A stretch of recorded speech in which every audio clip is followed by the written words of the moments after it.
Welcome back, everybody. Welcome. It is Todd Parker here with Bridget Sampson. How are you, Bridget? I'm doing great. Hi, everybody.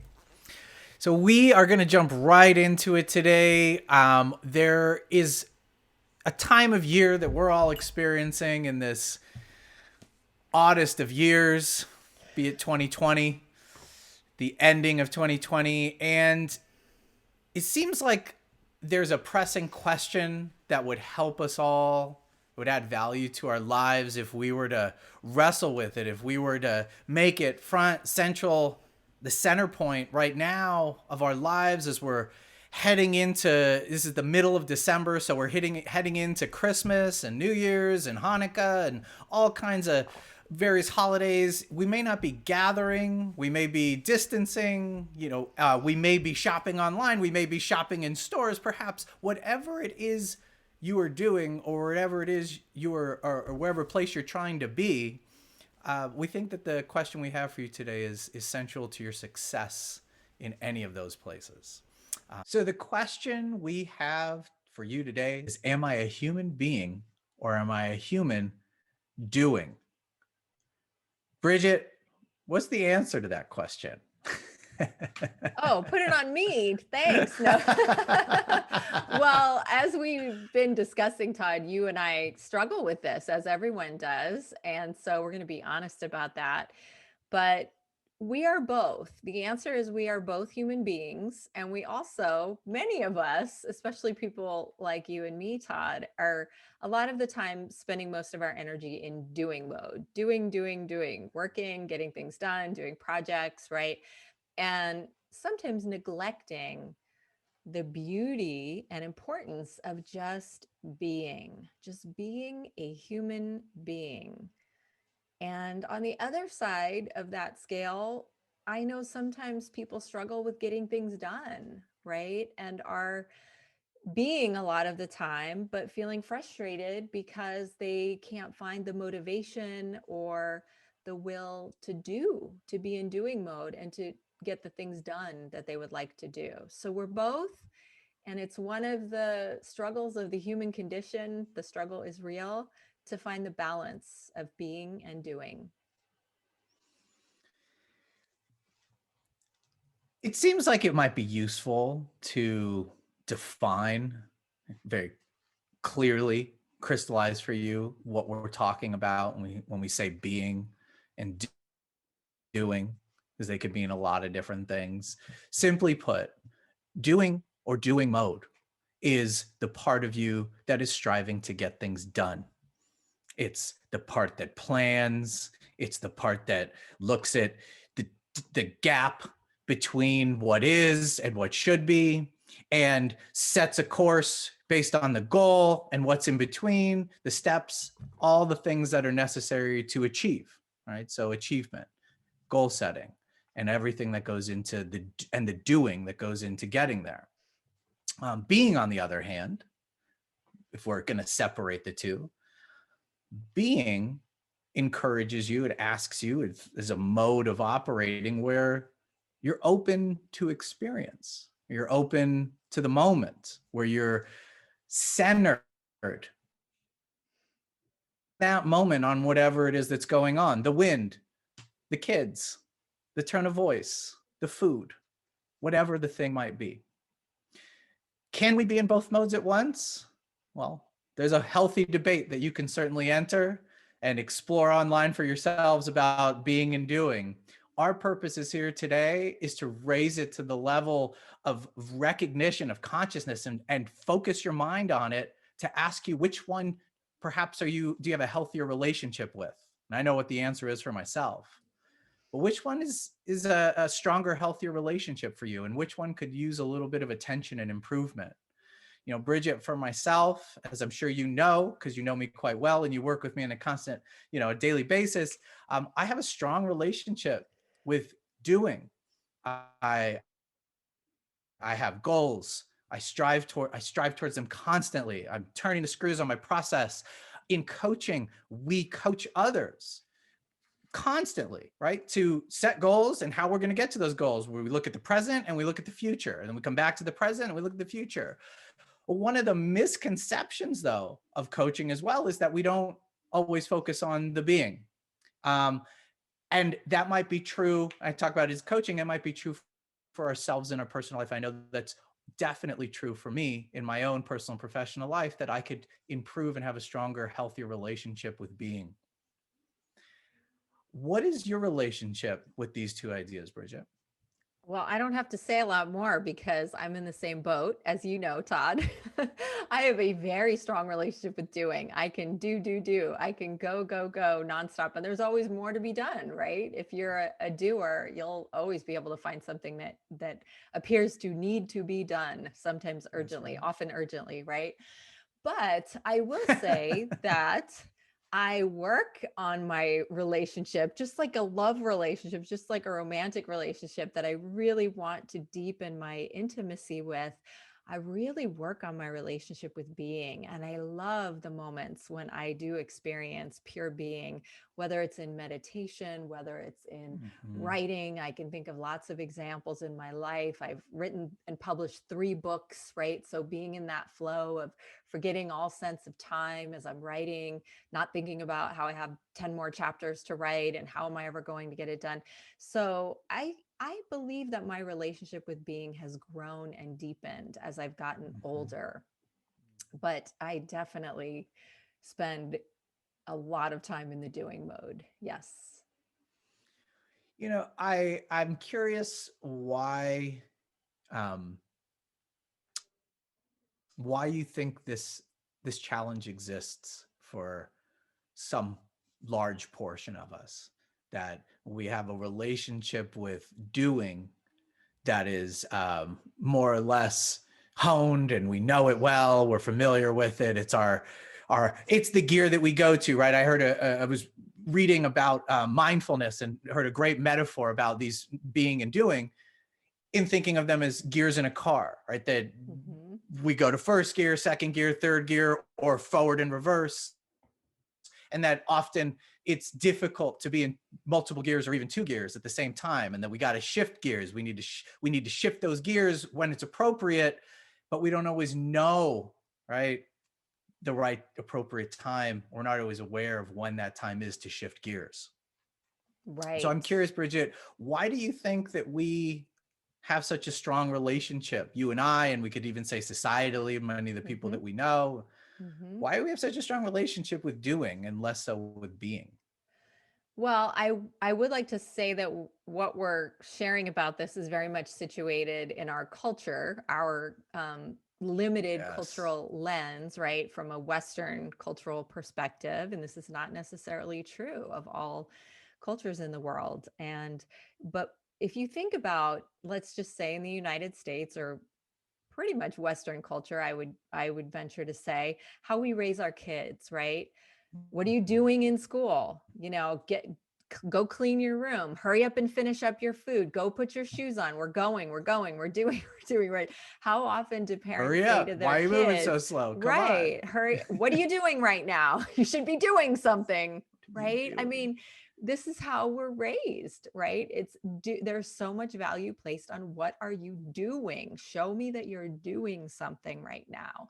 And, how often did we hear as kids, well, you don't have to do anything right now. Just be, and just don't do anything. Never, right? So just think it's part of what we're taught. It's ingrained in us. And I think kids resist it. I think kids are our best little Zen Yeah. masters because Yeah. they resist it. If they're in the middle of playing and we say, no, you've got to stop playing with that. We're going to go here and we've got to go shopping and then we've got to run errands and then you've got your piano lesson and then they want to just continue playing with the toys that are right in front of them. I think there's so much Mhm. to learn if we could just think about how important really is all that doing, and could we learn from them about how beautiful their ability to just be in that moment and enjoy the moment is. Well, you're reminding me of Isabella, my daughter. And my son does this too. And your firstborn, you're always fascinated with the way, a little bit more so Yes. because it's so new to you, right? So I'm thinking of Isabella, my firstborn, and as she was growing, I was always impressed, and I even so much so that I would mention it to my dad, right? I can't believe how Isabella could just jump into fantasy play like so easily. Like you Mhm. say one thing and she'll just run with it for minutes, if not, an hour plus time in this fantasy because she's so present in the moment. She can just Mhm. go there. She's not Yep. hung up with all the doing thoughts Right. that maybe I would be. Now, I want Right. to take a moment here to give a little disclaimer or like a challenge that could come up here, which is that like doing is somehow a bad thing, right? Because it's definitely not. There's no judgment about No. doing. Mhm. Doing and being are both vital, critical parts of our balance. What we're bringing up is how much balance is going on, how much balance is there between the being and the doing, and what are the challenges towards that, right? So you talk about your kids, I talk about, I can remember Isabella, and as you were also saying that, I can remember just the other day I was thinking we have to prepare for the podcast, we have Mhm. classes that we're developing and or Mhm. teaching Mhm. daily if not weekly, there is Mhm. lots of things to be done, and it was Friday night and the kids wanted to play a game. We play games most nights. Right? We play either Sorry or Life. Those are the two games that Oh, we I play, remember right? those well.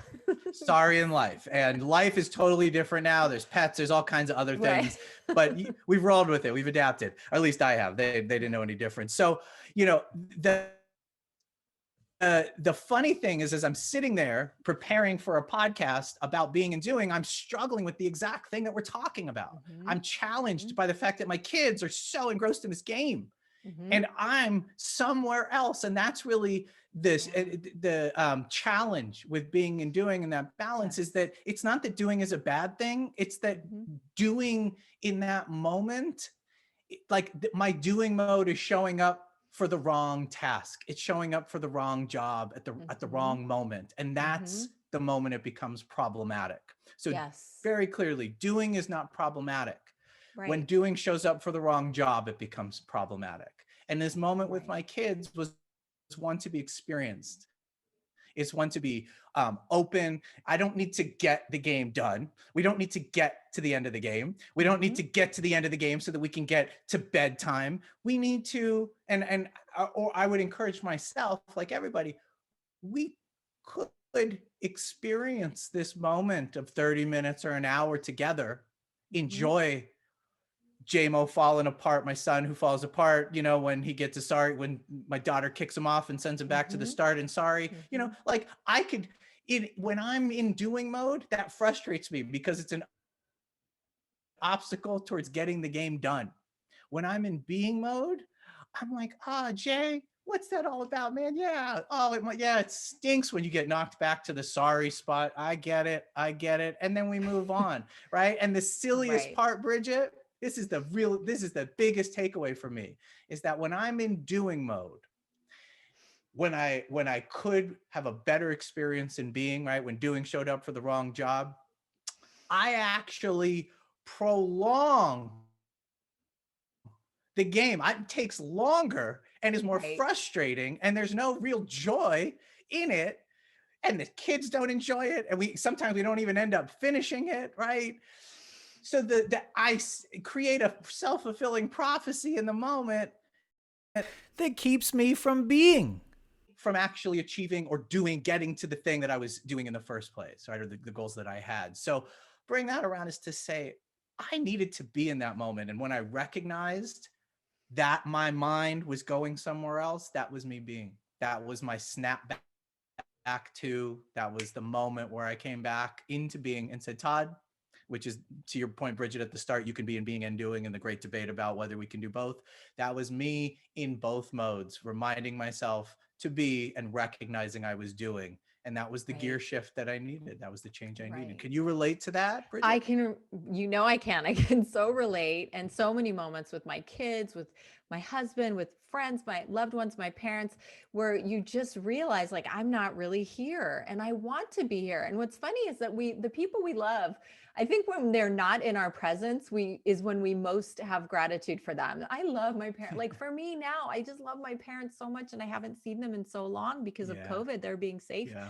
And I just love it. But when I was in their presence all the time, I'd be thinking about work, right? Not always. I mean, I loved being with my parents, but I could easily drift Yeah. away to think about all the things I had to do rather than just being. And like, I'm so happy to just be with my parents. I'm so blessed that they're so wonderful and they're still with me. I've been through with my husband, we've lost both of his parents, and been through that together. So even knowing that, I can slip into not appreciating when I get to be with my parents and just be fully present with them and not be thinking about all the things I have to do. And just everything you were saying, Todd, really made me think about I know our greatest teachers, Eckhart Tolle. I just have to throw that out there because he has taught me so much. His book, The Power of Now, about how to really try to do this. And, he says, one of his quotes is, realize deeply that the present moment is all you have. Make the now the primary focus of your life. Because when Yeah. we are focusing on the past and the future, which we do need to do to some extent, but for me, I'll admit, far less of an extent that I do, right? Dwelling on the past, worrying about the future, right? When you're in that game of sorry and you're just totally present with JMO and Isabella, that's what life is all about. That's the joy of life. That's the connection with other human beings. When you're half there, and I, as a mom, was definitely half there for many of those games. My kids love Monopoly, and we all know that can just go on forever, right?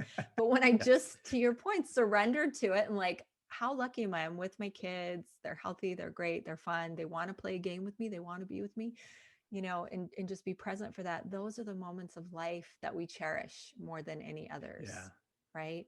What I hear you saying is the thing to get done, if we put it in those words, is to just be in that moment. Yes, right. Exactly. Exactly. Yeah. And I do want to address the question of, can you be and do? I agree with you, Todd, that I think understanding both and trying to find the balance is the first step. And then kind of a higher level, which I try to achieve when I can, and I a lot of times can't get there, is doing both. So for example, Todd and I are teaching all of these virtual courses for our business clients. And it's so easy to get caught up in, okay, we've got to get this class done in 4 hours. So that means this section has this amount of time. And this section, we have to accomplish this. And we have to make sure we teach this theory. And I have to give this personal example within 3 minutes here, right? That is so doing We got based. to And get it if, done. Got to get right, this done. Got to get this if accomplished. Got to get we to this run the moment. oh my gosh, yes, if we run the whole class in that mode, Todd, nobody's going to enjoy the class or Right. get anything out That's of it, right. right? So we feel ourselves coming in and out of that, and then being so present when we ask a question and a participant in the class shares something really deep and personal and that they're struggling with, and then other people in the class offer them support and experience shares, and then we comment and ask another, as we're coaching in real time, ask a question that sparks a new insight or a possible option for how to address the situation, right? And we're facilitating this beautiful being moment. We both had that moment. Many of our listeners, I'm sure, had as well, in some setting where you're just so in the being with people and what they're sharing and what's being exchanged. You forget all about doing. You forget where you are. You forget that there are all these things that you You need to be forget about doing. time. Right. Right. This is the moments where we talk about time stopping. So researchers look at it as, they call it flow. Athletes Right. experience flow, relationships experience flow. Right. Basically time just evaporating into the great unknowable, right? That Yes. because we're so present, there is no relationship to time. And it's a beautiful, Exactly. beautiful, so you could probably think, I know you can think of an experience where that was the case, Yeah. and how beautiful it was. And I think that can be, it's not always, but it can be an example of being and doing at the same time. So for example, writing a book and just getting so carried away with the chapter, you're written all night and you weren't Yes. aware, right? But you are doing Yes. something, you are Yes. writing a book, but you're just so in the being of it. I know another quick Exactly. example for me, since we're talking about our kids, is giving birth. The first time I got ready to I give can't speak to birth, that, Bridget. I no, got but no you've seen experience. it close up. You've been as close as you can get. I have. It was, And yeah, yeah, yeah. yeah, and leading up to the first time having a child, it was all about doing. I was going to do this method and I was going to do that. I was going to do it right. And I was going to do it this way. And it was going to be all That's natural. right. And oh, the That's right. doing was ridiculous. And once I The birth got, plan. oh yeah, mine was like a novel. I So can once, only imagine how long your I birth know. plan was, Bridget. Oh boy, it was ridiculous. I mean, I can laugh now because it was Yeah. 24 years ago now that I was pregnant. So for the first time. So I, once I started being in the experience of moving into giving birth, none of it went the way, none of it, zero went the way that I had written in this novel of my birth plan. Right. And Right, right. looking back now, I couldn't just be in the moment of it. I still wanted to force doing it the way I had planned and believed it needed to be done. And it was so stressful, and it was physically and emotionally just so distressing. And I had a long, very hard labor, didn't dilate, all of that happens. And I really believe that part of that was because I couldn't just be. And part of the way that I can validate that that is true is because I decided the second time around 4 years later that I was just going to be. I really didn't plan. I was like, well, my body did this one time, even though it was really hard and really not as easy, not this natural life event that people make it out to be. It was a fight, the first time, and all kinds of problems. The second time I was just going to be. I was just going to, whenever it happened naturally, it was just going to be, and whatever happened would happen. No pain, less than half the time, totally smooth experience. Had even more people present. My dad was there in the room. It was, and he wasn't the first time, because I just knew it was all going to be just fine. And I was just going to be with whatever it was. And I would Mm-hmm. make the choices I needed to make in the moment about pain meds or no pain meds, or assistance or no assistance. And I wasn't going to be stuck that I had to do Yeah. it the right way. And such contrasting experiences. Gosh, I'm sure. Well, relatable. I didn't give birth, but I do have two children, and awfully relatable to our experience as well. Yeah, Yeah. and second time around was so much smoother because we had some Mhm. experience with it, and I think that's Mhm. a good um, segue for us, right, into thinking about how do we improve our relationship with Mhm. being and doing. Like, if that's something, whichever one we would like to, or both, if that's something we're after and we think it's important, how can we go about doing that? Because it's clear, Bridget, you and I and everyone listening, we're assuming, can relate to this challenge of balancing these two modes of operation, and also recognizing that they can coexist and have many times in our lives coexisted, and we found beauty in those moments and in those memories if we reflect on them. So we understand that it's there in this as the status quo at the present moment, let's say, as a challenge, as an obstacle, towards less stress, towards less depression, towards we could go on down the line of things that are quite prevalent in, say, the West, or basically across the globe today, Mhm. right? Mhm. So we know what is going on, and we understand as well where it's coming from, that we've been raised, and not as a criticism of the culture, but we've been raised in a certain way to value getting things done, to value Mhm. achievement, right, Mhm. over experience of just being inside of something or with something, be it food or Mhm. people or otherwise, Yeah. and to get to the goal. Mhm. What do we do now, right? If we, because always, Bridget and I, we want to offer you some way forward. We don't just want to dwell on something, raise it for you, and not offer you a way forward, or some tool, some resource, some exercise to engage in, so that you might improve your own relationship, should that be something you desire. So the first thing that comes to mind for you, Bridget, what's the first resource or tip that we can offer as a means of improving these relationships with being and doing? Yeah, well, they kind of, in my mind, go into two categories. And one is sort of setting aside this sacred time to just be, right? Taking yourself away from the computer out into nature, or really dedicating some kind of time and space, whatever works for you, to make sure that that's going to be being time. Go for me, I love the ocean.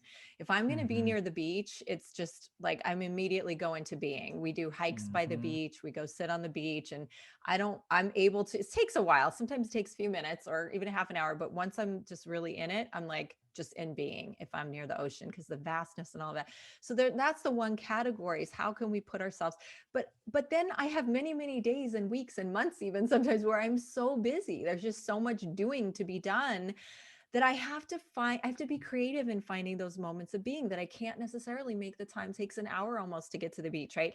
Or so I will practice mindfulness in the ways that I've learned to do so by doing everyday activities with full presence and mindfulness. It can be washing your hands, right?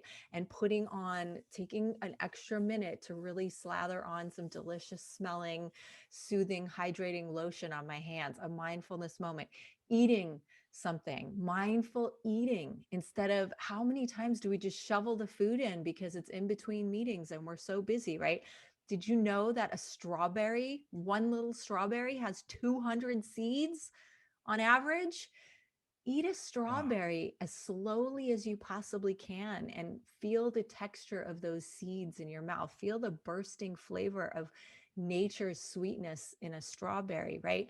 These are things we can do in 2 minutes, in 5 minutes, that allow us to come back to just being, that aren't going to take away from anything that we need to be doing, really. And even you said this earlier, if it feels like, oh, I don't have time for that, cut something else out that's less important, please. I'm the first to admit I probably spend a little more time on Facebook and Instagram than I need to, right? I want to cut out some of that time and be in this being mode that is so healing and joyful and just so rejuvenating, to get back to the doing, because of course we've got to get back to the doing. Those are some of my ways. What do you think, Todd?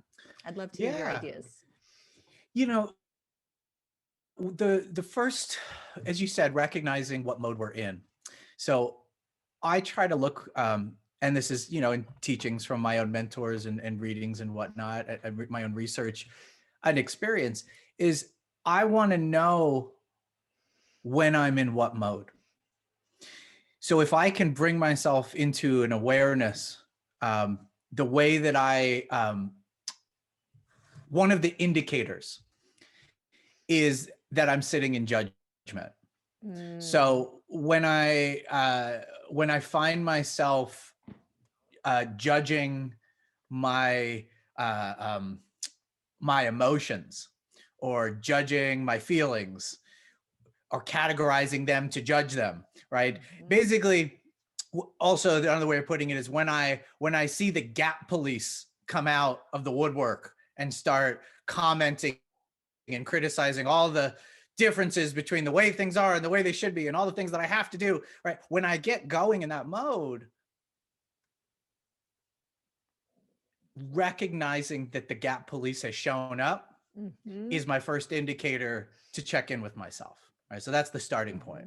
mhm, mhm, Um, when I recognize that the Gap police are there and, barking orders at me, I make a choice to spend and carve out 2 minutes, whatever I have, some five, sometimes half an hour.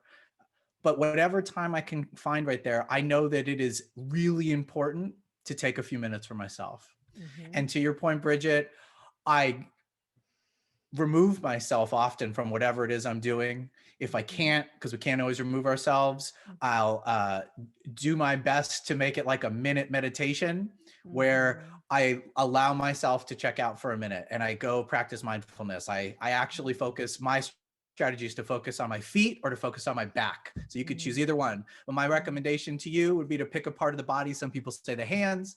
And there's two parts to it. One is just me connecting with my thoughts, and the second part is me shifting into more of a mode of being rather than doing. So mhm, that first part, I think about my back. I think about what comes up for me in my back, where my back has been, how I sometimes I hate my back, sometimes it hurts, sometimes I love my back when I can lift heavy things, and then so I just think about my back. Thoughts about come up about how I want my back to be different. You just heard a couple of them, right? But that's usually what happens is I start thinking about the pains in my back and all these different things. Oh, and I got to crack it. Oh, it feels like it needs to crack right there. But I don't have to control my thoughts in any way. I can just kind of let them unfold naturally, take my time with them, and let it just come up. And then, second part, I shift into being. Right. And this is where I bring my attention to the present moment of my back. Now I'm moving in my chair just as I talk about it. Right. Like, what does my back feel like right at this moment?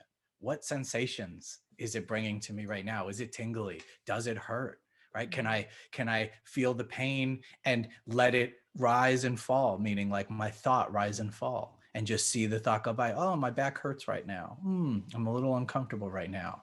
My back is on the chair, right? And I start to go through a series of just being with the feelings in my back. And pretty quickly, within a minute or two, and you, like I said, do it with your feet, do it with your hands, do it with the leaves on the trees, which I often do. Just kind of paying attention to how they're blowing and moving in the wind. Whatever it is, this is just a way of reconnecting with myself. This is a way of bringing myself out of the thought pattern that I was engaged in, the doing thought pattern, and bringing myself into a place that's more aligned with being.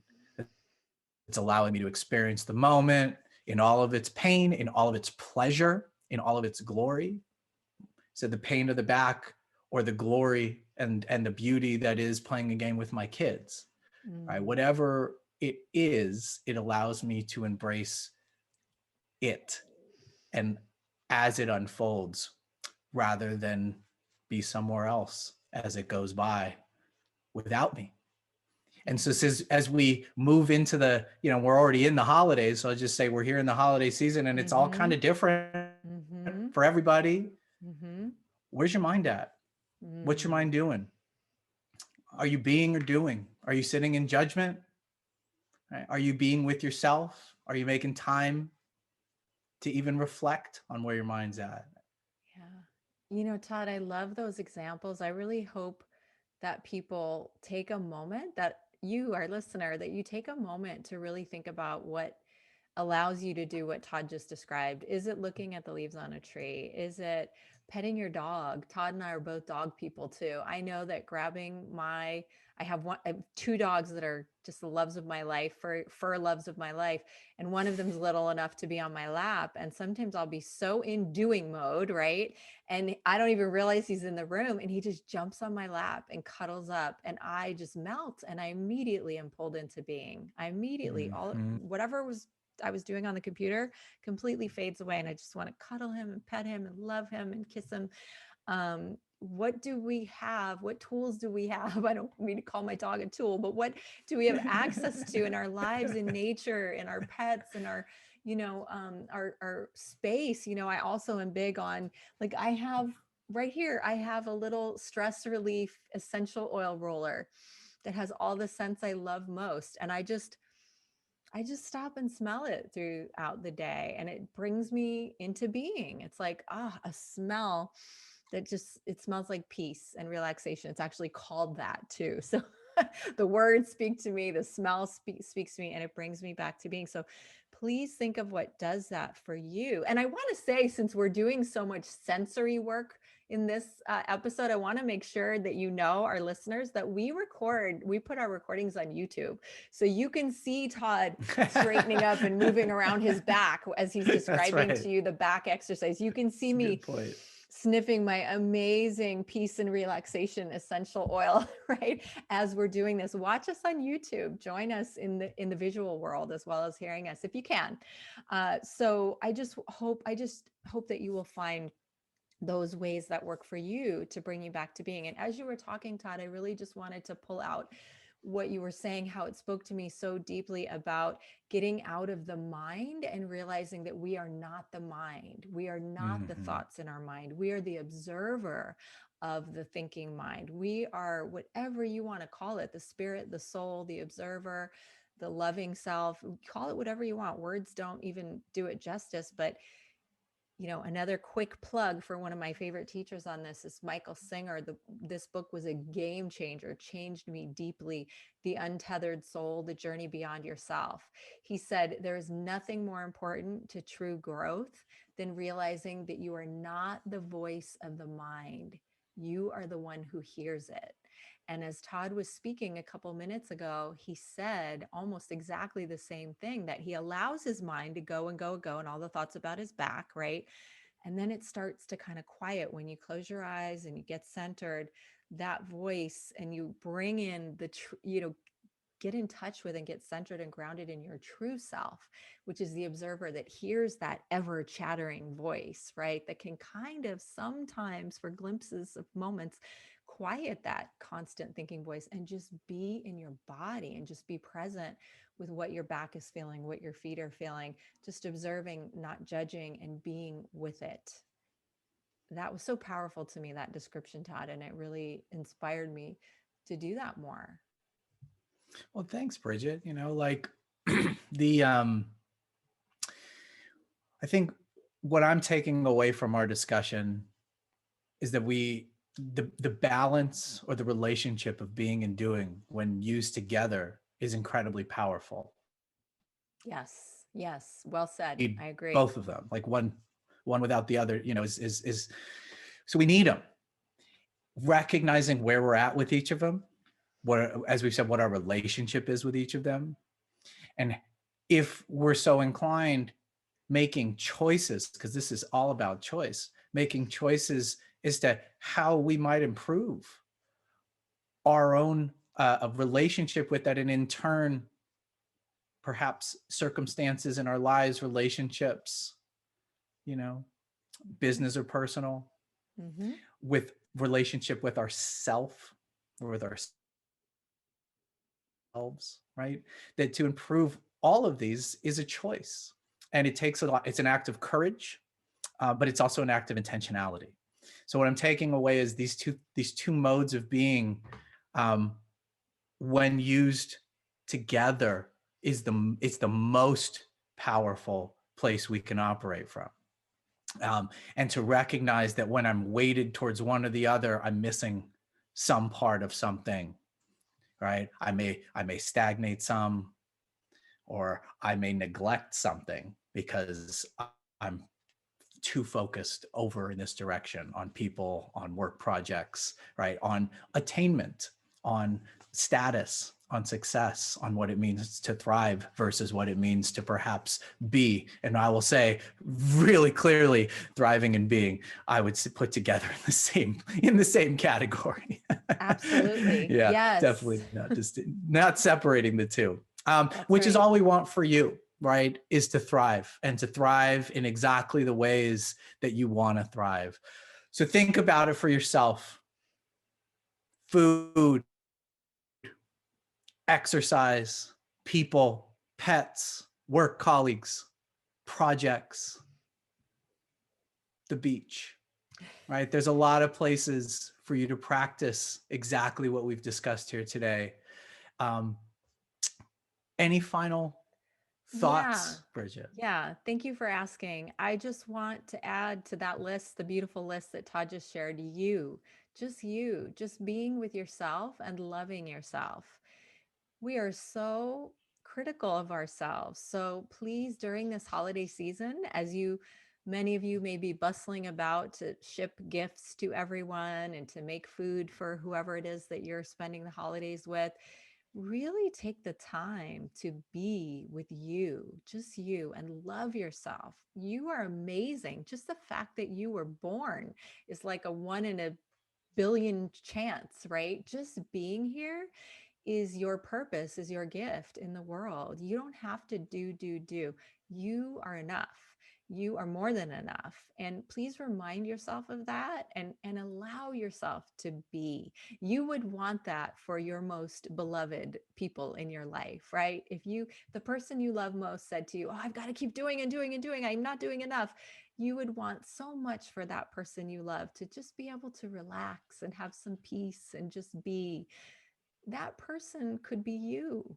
That person who you can give the gift of some time and some space and some self-love and the permission to just be is really you. So I hope that you'll give yourself the space to do that during this holiday season as your gift to yourself. That's Yeah. my final request of you, please. And to remember that you are not a human being. You are a human. To remember. That's great, Bridget. I love that. You are not a human being. That's a Freudian slip, right? Let me do it again. Let me do it again. And please remember that you are not a human doing, you are a human being. Yeah. Yeah. So when you're out there, human doing, human being, or somewhere therein, remember, because it goes right along with these distinctions that we've just put out for you. Be good people and make good choices. We'll see you next time.